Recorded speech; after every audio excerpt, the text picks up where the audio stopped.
Fellas, Phoenix is now in Marvel Rivals, and if you played any games at all recently, you will see her just about everywhere. Phoenix is a really strong DPS, and honestly, there's not much more to say about it. They are hit scans, so if you can aim your shots right, maybe Phoenix isn't for you.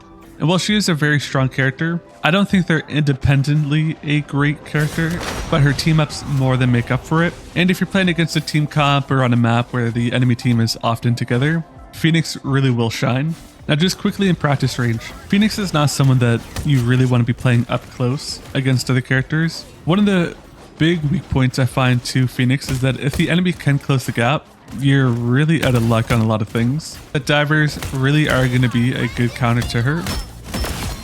If you do have the ability to stand in the back line, somewhat like Hela, or even closer to the center, Phoenix can be really strong. Now in terms of complexity, really not anything you got to worry about. There is a little bit of tentacles with her abilities that can make it somewhat complicated. As a start, you hit an enemy and they get a little tag above their head. Once they get tagged 3 times, they explode, doing area of effect damage and then tagging anyone close by. On top of which, anytime you get that explosion, it does give you health regen. Not a lot, but if you can get a lot of explosions off, you can give yourself quite a bit of good sustain. And then hitting a headshot also grants 2 tags. Bread and butter, if you play Phoenix, you'll learn it very quickly. They don't last very long, which I think is a good thing, especially since she is a DPS. Now, if you do manage to hit headshots, it does do quite a bit of damage, but if you just hit a regular body shot, it's not a ton of damage. And so while you can get out a lot of shots quickly and then you get the explosions, it's not going to be something that you're absolutely melting people unless you're facing a tank, because with Groot, even just hitting body shots, this absolutely melts him, all things considered. And then if you are being died by the enemy front line for whatever reason, if you're able to hit the headshots, look how fast he goes down. Now granted, the enemy is going to be moving around, so you're not going to be hitting every shot as a headshot, but it's still pretty darn good.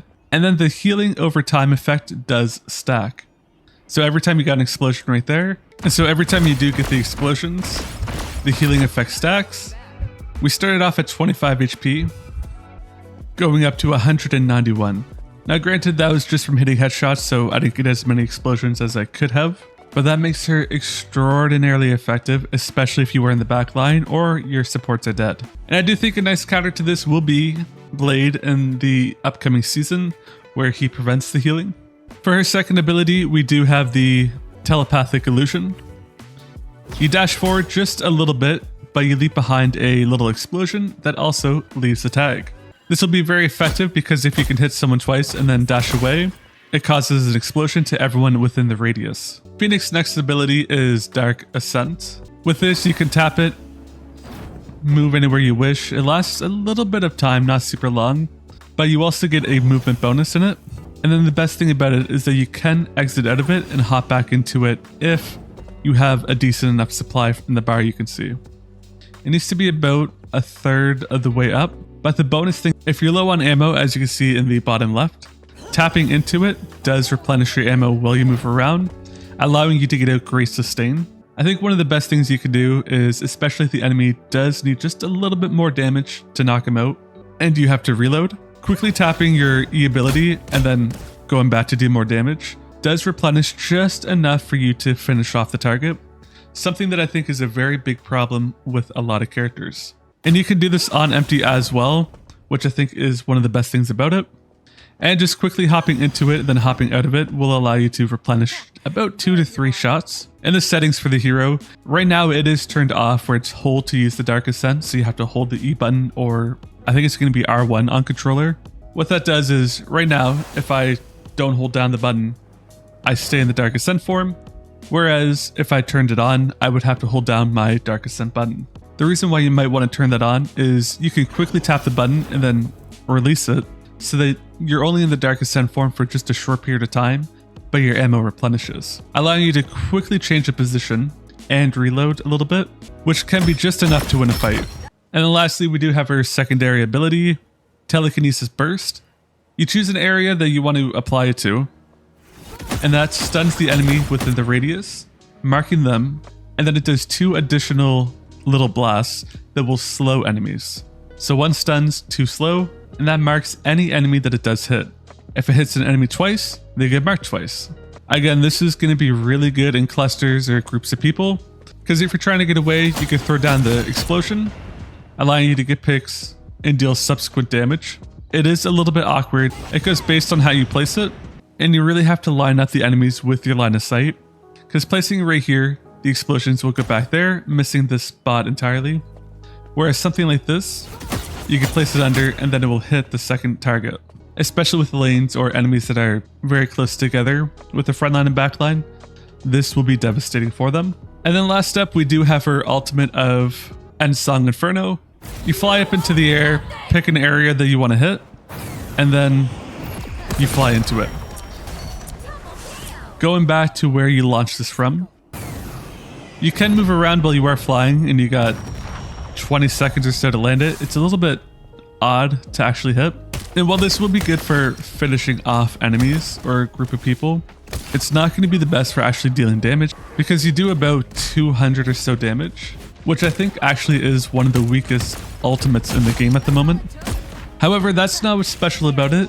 What her ultimate does is destroys all summons. The Loki clones, the clones of Magneto and Psylocke if they're running those, shields, and bonus health, which is going to be great for dealing with quite a few of the support ultimates. And this will also destroy things like Hela's ultimate, Rocket's ultimate. Again, cementing that I don't think Phoenix is a really strong character on her own, but more so what she offers to a team. I think she's a fantastic team character, but not a great solo character. Doesn't mean she can't be played greatly as a solo character, just she's not a great solo character on her own for most people. And then of course she does have a team up with Wolverine, Mind's Eye.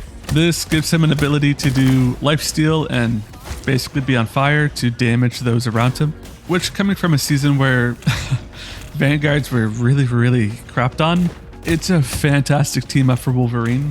Plus, he is glitched at the moment, so he can have infinite lifesteal.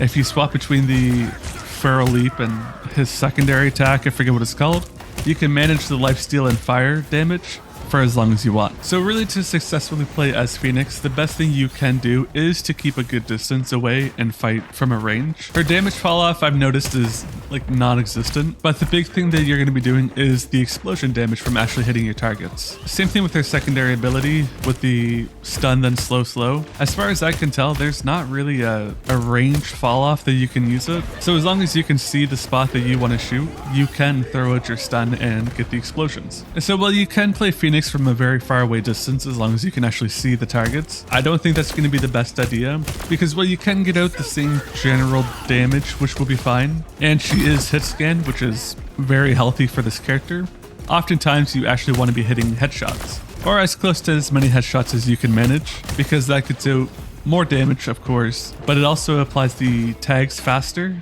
allowing you to get more picks easy. And it's kind of the same deal if you're getting dived. You could use your secondary ability to stun and slow them, applying tags, and then while they are stunned or slowed, trying to get in the headshots will be a great way to finish them off, allowing you to somewhat get away. But if you are being overwhelmed and you're panicking, using your flight ability will allow you to kind of get out of the situation, reposition, and aim for surviving. I did notice that Phoenix does struggle somewhat against the tanks, especially the shield tanks, because her abilities are all projectiles and relies on actually getting hits. If all of your shots are being blocked, there goes just about everything that you can do. Her other problem is the melee characters, especially the dive characters. Magic, Black Panther, Spider-Man. Iron Fist is not too bad, and you can chain your flight ability to allow for some grace. But that's the deal with majority of the snipers, same thing with Hela. If you're being dived by melee characters, you're not going to have a good time, especially if you do panic a little bit, or they're moving too fast to accurately hit. And so overall with Phoenix, staying somewhat in the middle or towards the back, one of her best plays. Using your abilities to kind of get out of the way of the divers, or to help finish off or deal tons of damage to groups of people is going to be where she shines the best. But if you're playing against a team that is full of divers or they're not very close together, Phoenix isn't going to have a great time with that. Because if you're only landing 1 or 2 shots here and there, there's better characters for it. And where she does shine is doing tons of damage to close by targets. One thing I really do like about her is that she feels like a DPS that was made for Adam Warlock mains. Hit scan, a way to heal yourself. You can play up close and aggressive, although it's not advised, with the main difference being you're not going to have as much sustain, although you do have some. And her ultimate is really lackluster except for specific situations. So does that mean we won't see a lot of Phoenix after the first week or two once the hype dies down? Not at all. It's a team-based game, and for the most part, teams tend to run closer together. She's going to be absolutely devastating for backlines. I think at some point we will see her more as a flanker because she has some decent ability to get around. And if she can get the drop on you, especially the supports, she can get out a ton of quick damage, eliminating the backline. She's also very bright and has a giant-ass fire body beside her, so it's not like you can really hide that well. Overall, she isn't too bad. And just to put your mind at ease as well, the flame body is not one that takes damage, because you can shoot it and nothing happens. Anyways, that's a wrap on this Phoenix Marvel Rivals guide. Do you have any tips of your own? She's still new, so we're still learning tons about her. Hit that like button if you're still watching, subscribe for more videos like this if you haven't already, and stay tuned for the next one. YouTube thinks you like this video next? Let me know if you do.